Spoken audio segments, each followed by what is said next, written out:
और बाहर से जुड़ी इस वक्त ये अहम खबर आपको बता दें, ईरान के राष्ट्रपति पेजेश्कियान की तरफ से अमेरिका पर बहुत बड़ा आरोप लगाया गया है। अमेरिका की नौसैनिक नाकेबंदी को उन्होंने सैन्य विस्तार बताया है। उन्होंने कहा है कि ईरान ने हमेशा संयम और बातचीत की नीति अपनाई है और दुनिया ने उसकी सहनशीलता और समझौते की भावना देखी है, लेकिन प्रतिरोध और स्वतंत्रता की कीमत चुका रहे देश के खिलाफ ऐसे कदम दमनकारी हैं, असहनीय हैं। उन्होंने ये भी कहा कि नाकेबंदी जैसी नीतियां क्षेत्रीय तनाव को और ज्यादा बढ़ा सकती है और शांति की कोशिशों को कमजोर करती हैं।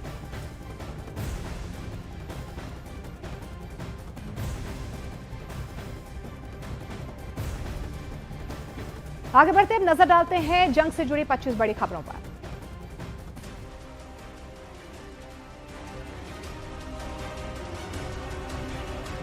ईरान से जंग को लेकर ट्रंप का बड़ा बयान, कहा यह युद्ध नहीं बल्कि ईरान के खिलाफ सैन्य अभियान है। ईरान में प्रदर्शनकारियों की हत्या पर ट्रंप का बड़ा हमला, कहा 42,000 लोगों की हत्या करने वालों में से मैं ईरान को बचाने की कोशिश कर रहा हूं। ईरान को ट्रंप की बहुत बड़ी चुनौती, कहा अगर ईरान ने परमाणु हथियार की जिद नहीं छोड़ी तो अभी से भी ज्यादा मुसीबत में पड़ जाएगा ईरान। जंग को लेकर अमेरिकी राष्ट्रपति ट्रंप का यूरोपीय देशों पर बड़ा हमला, जर्मनी के बाद स्पेन और इटली से भी अमेरिकी सैनिक हटाने के संकेत। ईरान के फीफा वर्ल्ड कप में खेलने को लेकर ट्रंप का बड़ा बयान, कहा ईरान के वर्ल्ड कप में खेलने पर सहमति दी। ईरान की अमेरिका को कड़ी चेतावनी, आईआरजीसी ने कहा हमले दोहराए तो लंबे और दर्दनाक जवाब मिलेंगे। हॉर्मुज को लेकर मौसबा खामनेई का बड़ा संदेश, कहा विदेशी दखल बर्दाश्त नहीं, हॉर्मुज में दुश्मनों का दुरुपयोग खत्म करेंगे। यूएन में ईरान के पूर्व सदस्य इस्माइल बगाई का इजरायल पर हमला, कहा गजा में मानवीय मदद पर हमला समुद्री डकैती। ईरान ने अंतर्राष्ट्रीय समुदाय से की इजरायल के खिलाफ लामबंद होने की अपील, इजरायल पर लगाया कानून का उल्लंघन करने का आरोप। भारत में ईरान के राजदूत मोहम्मद फतह का बड़ा बयान, कहा सीजफायर और युद्ध के चक्कर से बाहर निकलना चाहता है ईरान। इजरायल लेबनान जंग के बीच अमेरिका ने डायरेक्ट बातचीत का प्रस्ताव दिया, ट्रंप की मध्यस्थता में बैठक का सुझाव। ईरान के राष्ट्रपति पेजेश्कियान का जंग को लेकर बड़ा बयान, कहा दुनिया ने ईरान की सहनशीलता और मेल मिलाप की भावना देखी है, प्रतिशोध भी देखेगा। यूएन ने कहा सीजफायर के बावजूद लेबनान में हमले जारी, गजा में हालत बेहद खराब, पानी, सैनिटाइजेशन और शेल्टर की भारी कमी। गजा जा रहे मानवीय मदद पर हमले का कई देशों ने विरोध किया है। इजरायल के खिलाफ एकजुट हुए तुर्की, पाकिस्तान, ईरान, स्पेन समेत 12 देश। आईडीएफ का दावा, हिजबुल्लाह के 140 मीटर लंबी सुरंग तबाह, लेबनान के रासबिदा इलाके में ऑपरेशन। बेरूत में अमेरिकी दूतावास ने जंग में सीधी बातचीत को लेबनान के लिए बताया ऐतिहासिक मौका, कहा ट्रंप की मध्यस्थता रहेगी अहम। रिकॉर्ड निचले स्तर पर पहुंचे ईरान की करेंसी, जंग से ईरान के तेल और उद्योग प्रभावित होने से ईरानी करेंसी पर असर। हॉर्मुज नाकेबंदी को लेकर संयुक्त राष्ट्र संघ नाराज, एंटोनियो गुतरेस बोले हॉर्मुज संकट वैश्विक अर्थव्यवस्था पर गंभीर खतरा।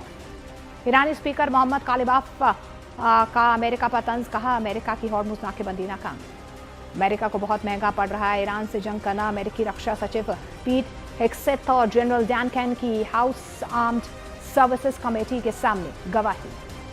यूएन ने ईरान, लेबनान और इराक में अपने नागरिकों की यात्रा पर लगाया प्रतिबंध, नागरिकों को तुरंत लौटने के निर्देश दिए। अमेरिकी सेंट्रल कमांड का बयान, सुरक्षा के लिए F-16 फाइटर की गश्त जारी, स्थिरता बनाए रखने के लिए निगरानी जरूरी।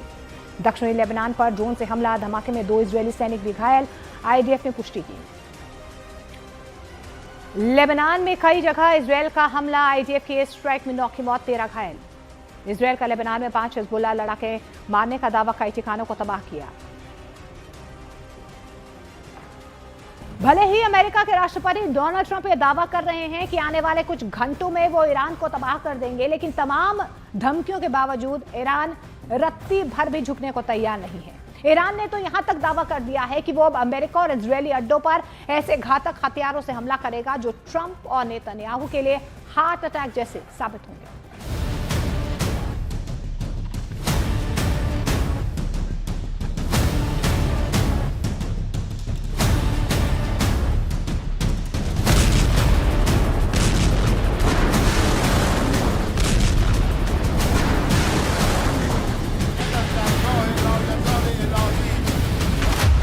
ईरान में उतरे हार्ट अटैक हथियार, तेहरान का सर्वनाश करेंगे ट्रंप।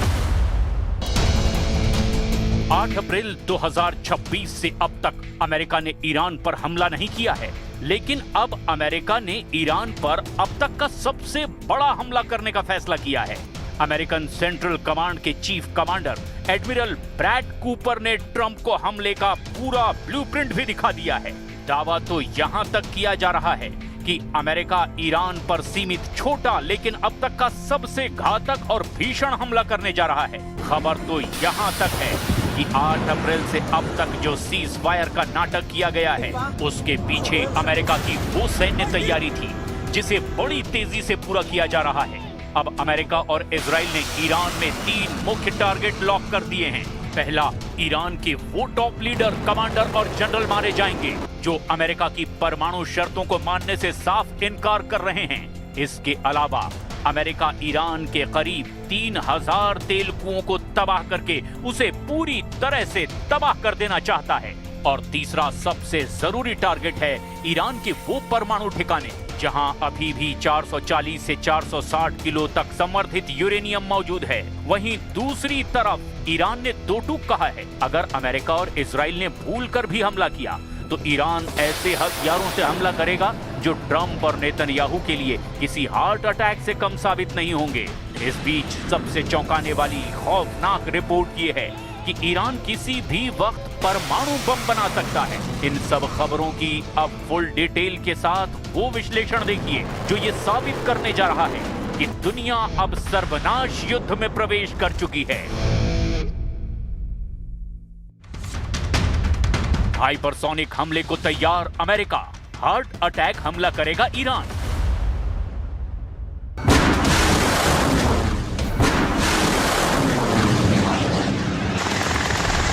अमेरिकी सेंट्रल कमांड यानी सेंटकॉम किसी भी वक्त ईरान के बंदरगाहों, हॉर्मुज स्ट्रेट, हर द्वीप, तेल के कुएं और पाइपलाइनों पर हमला कर सकता है। इसके अलावा अमेरिका और इजराइल मिलकर ईरान के नतांज, एस्फान, फोर्दो, बुशर परमाणु ठिकानों पर भी हमले कर सकते हैं। इधर ईरान ने भी ऐलान कर दिया है कि इस बार ईरान ऐसे घातक नए हथियारों से हमले करेगा जिसकी कल्पना ना तो अमेरिका ने की होगी और ना ही इजराइल ने। दावा तो यहां तक किया जा रहा है कि ईरान के पास लंबी दूरी की हाइपरसोनिक मिसाइलें 70% से ज्यादा बची हुई हैं। इधर खबर ये है कि अमेरिका भी अपनी डार्क ईगल हाइपरसोनिक मिसाइलों से ईरान में बड़े ठिकानों को निशाना बना सकता है।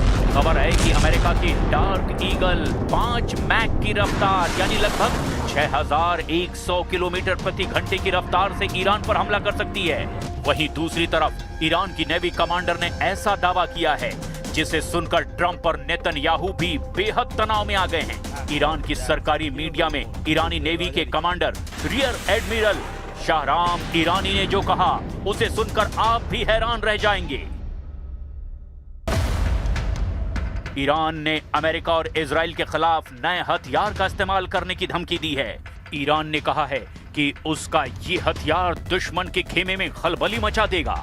ईरान ने ये हथियार निकालने की धमकी ऐसे वक्त में दी है जब अमेरिकी राष्ट्रपति डोनाल्ड ट्रंप ने उनके समझौते के प्रस्ताव को ठुकरा दिया है। ट्रंप ने ईरानी प्रपोजल को ठुकराते हुए कहा कि हॉर्मुज स्ट्रेट के आसपास अमेरिकी नेवी की नाकाबंदी जारी रहेगी। ईरान के सरकारी मीडिया ने नेवी के commander rear admiral Shahram Irani का बयान जारी किया है। बयान में शाहराम ने कहा कि इस्लामिक गणराज्य ईरान के एक ऐसे हथियार का सामना अब दुश्मन की सेना को करना पड़ेगा जिससे वो बहुत ज्यादा डरते हैं।